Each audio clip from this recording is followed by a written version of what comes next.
Hello बच्चों, स्वागत है आप सभी का एसएफ के किड्स पर। और आज की इस वीडियो में हम लोग कक्षा 3 की जो आपकी हिंदी की नई वाली बुक है वीणा, उसका इकाई 1 पढ़ने वाले हैं। यहाँ आपको लिखा हुआ दिखाई दे रहा होगा इकाई 1। और इकाई 1 जो है उसका टाइटल यानी शीर्षक है हमारा पर्यावरण। हमारा पर्यावरण इकाई के अंतर्गत पाठ 1 पढ़ेंगे हम लोग। पाठ 1 में जो है आपका पाठ है सीखो, जो कि एक कविता है। ये कविता का टाइटल यानी शीर्षक है।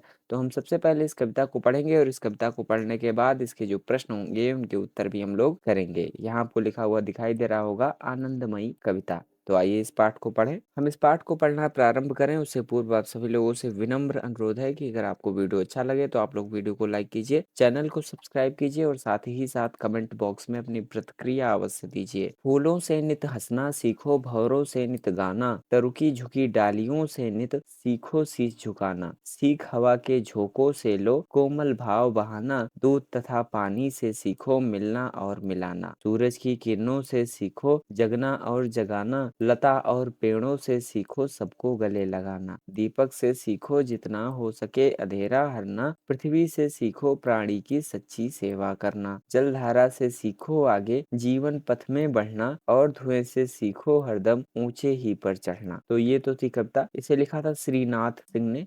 अब आइए इसके जो प्रश्न हैं उनके उत्तर कर लेते हैं भाई। यहाँ लिखा है बातचीत के लिए। नंबर 1, आपको इस चित्र में क्या क्या दिखाई दे रहा है? तो इस चित्र को आप लोग ध्यान पूर्वक देखिए। इस चित्र में हमें पहाड़, सूर्य, वृक्ष और छोटे बड़े पेड़ पौधे दिखाई दे रहे हैं। इसका उत्तर हम लोग लिखेंगे, इस चित्र में हमें सूर्य, पेड़ पौधे, नदी आदि दिखाई दे रहे हैं। नंबर 2 करके प्रश्न है, इनमें से कौन सी वस्तुएं आप प्रतिदिन देखते हैं? इसका उत्तर लिख लीजिएगा आप, इनमें से सूर्य और पेड़ पौधों को हम प्रतिदिन देखते हैं। नंबर 3 करके प्रश्न है, उगते हुए सूरज को देखकर आपके मन में किस प्रकार के भाव आते हैं? तो लिख लीजिए, उगते हुए सूरज को देखकर हमारे मन में प्रसन्नता का भाव आता है। नंबर 4 करके प्रश्न, रंग बिरंगे फूलों को देखकर आपको कैसा लगता है? तो इसका उत्तर लिख लीजिए, रंग बिरंगे फूलों को देखकर हमें बहुत अच्छा लगता है। कविता की बात। नंबर 1, किससे क्या सीखे मिलान कीजिए। जैसे सूर्य से क्या सीखे? तो सूर्य से हमें सीखना चाहिए, तो हमें जगना और जगाना सीखना चाहिए। यहाँ मिला लीजिएगा। फूल है तो इससे हमें क्या सीखना चाहिए? नित, हर दिन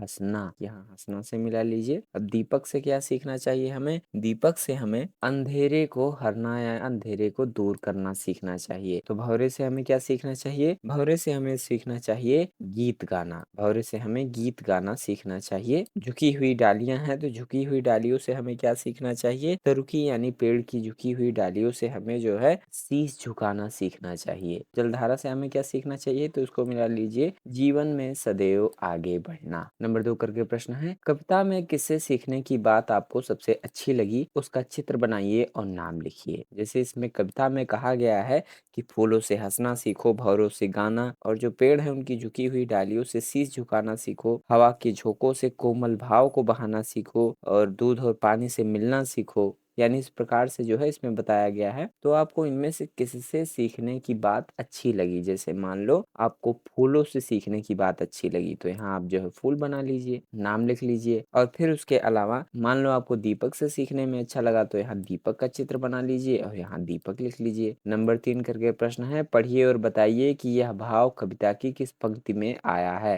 क करके प्रश्न, पेड़ों की झुकी डालियों से हमें यह सीखना है कि हमें हमेशा विनम्र रहना चाहिए। ये भाव किस पंक्ति में आया है? तो इसे लिख लीजिए भाई आप लोग, तरुकी झुकी डालियों से नित सीखो शीश झुकाना। यहाँ लिख लीजिए, तरुकी झुकी डालियों से नित सीखो शीश झुकाना। क करके प्रश्न, हवा के झोंकों से हमें सीखना है कि हमेशा कुछ न कुछ काम करते रहें। तो इसके लिए लिख लीजिए भाई आप लोग, सीख हवा के झोंकों से लो कोमल भाव बहाना। सीख हवा के झोंकों से लो कोमल भाव बहाना। ग करके है, नदी नहर से हमें सीखना है कि जीवन आगे बढ़ने का नाम है और हमें आगे बढ़ते रहना चाहिए। तो यह भाव कविता की किस पंक्ति में आया है? तो इसे लिख लीजिए, जलधारा से सीखो आगे जीवन पथ में बढ़ना। जलधारा से सीखो आगे जीवन पथ में बढ़ना। कविता से आगे नंबर 3 करके प्रश्न, हम सभी में कोई ना कोई विशेषता अवश्य होती है, आप अपने सहपाठी की कौन सी बात सीखना चाहते हैं? यानी हम जितने भी लोग हैं हम सब में जो है कोई ना कोई विशेषता और जरूर होती है। तो आपका जो सहपाठी, आपका जो या आपका जो दोस्त है, उसमें कौन सी ऐसी विशेषता है जिसे आप जो है सीखना चाहते हैं? मान लो वह पढ़ाई में तेज है, वो जिस प्रकार पढ़ाई में तेज है हम उसकी उस विशेषता को सीखना चाहते हैं। यहाँ आपको लिख लेना है। भाषा की बात, शब्द अर्थ, यानी पाठ में जितने भी कठिन शब्द आए हैं उनके यहाँ पे अर्थ लिखे। जैसे तरु का अर्थ है पेड़, शीश का अर्थ है सिर, पृथ्वी का अर्थ धरती, हरना का दूर करना, पथ का रास्ता या मार्ग। नंबर 1, ऊपर दी गई सूची को ध्यान से पढ़िए, इनमें से कोई 2 शब्द लेकर वाक्य बनाइए। जैसे यानी ये जो शब्द है इनमें से जो है 2 शब्दों को लेकर के हमें वाक्य बना करके यहाँ लिखना है। जैसे मान लो ये तरु शब्द को हम ले लें, यहाँ हम लिखेंगे तरु की छाव में बैठकर हमें आराम मिलता है। तरु की छाव में बैठकर हमें आराम मिलता है। दूसरा शब्द हम ले लेंगे पथ, तो इसके लिए लिख लीजिए दिल्ली जाने का पथ लंबा है। दिल्ली जाने का पथ लंबा है। नंबर 2 करके प्रश्न, दूध और पानी से सीखो मिलना और मिलाना। रेखांकित शब्दों के समान कुछ और शब्द बनाइए। जैसे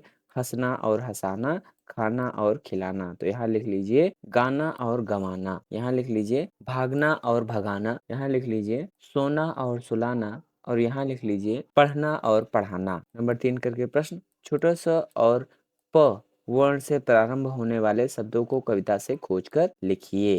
यानी छोटा सा से आए हुए जितने भी शब्द हैं और प से आए हुए जितने भी शब्द हैं। तो यहाँ सीखो एक शब्द लिखा हुआ है, यहाँ पानी एक शब्द लिखा हुआ है। तो इसके अलावा जो है हमें कविता में आए हुए स और प वाले शब्दों को लिखना है। तो यहाँ सूरज लिख लीजिए, यहाँ लिख लीजिए सबको, यहाँ लिख लीजिए सच्ची और यहाँ लिख लीजिए सेवा। और पास से आए हुए शब्दों को लिख लीजिए, यहाँ लिख लीजिए पथ, यहाँ लिख लीजिए पर, यहाँ पृथ्वी, यहाँ लिख लीजिए प्राणी। नंबर 4 करके प्रश्न, तालिका अ तथा ब में दिए गए शब्दों का उच्चारण कीजिए और इनमें अंतर पहचानिए। यानी ये जो लिखे हुए हैं इनको बोलिए और बोलने के बाद जो है इनमें अंतर पहचानिए। जैसे ये पढ़ा लिखा है, ये पढ़ा लिखा है। बड़ा, बढ़ा, अड़ना, बढ़ना, उड़ना, पढ़ना, कड़ाई, कढ़ाई, लड़ाई, चढ़ाई। तो इसको पढ़ लीजिए आप लोग।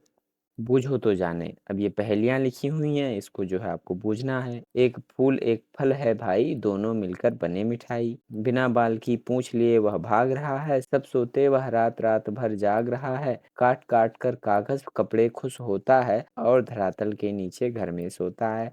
तो ये तो चूहा है भाई। आइए मिलकर गाएं। आइए पाठ में पढ़ी गई कविता को हम सब मिलकर गाएं। तो इस तरह हम लोगों ने कक्षा 3 की जो आपकी हिंदी की नई वाली बुक थी वीणा, उसका पाठ 1 पढ़ा। पाठ 1 में आपकी एक कविता थी जिस कविता का टाइटल यानी शीर्षक था सीखो, जिसे हम लोगों ने पढ़ा। उसके जो प्रश्न थे उसके उत्तर भी हम लोगों ने किए। अगर आपको वीडियो अच्छा लगा है तो आप लोग वीडियो को लाइक कीजिए, चैनल को सब्सक्राइब कीजिए। आप सभी लोगों का बहुत बहुत धन्यवाद एवं आभार।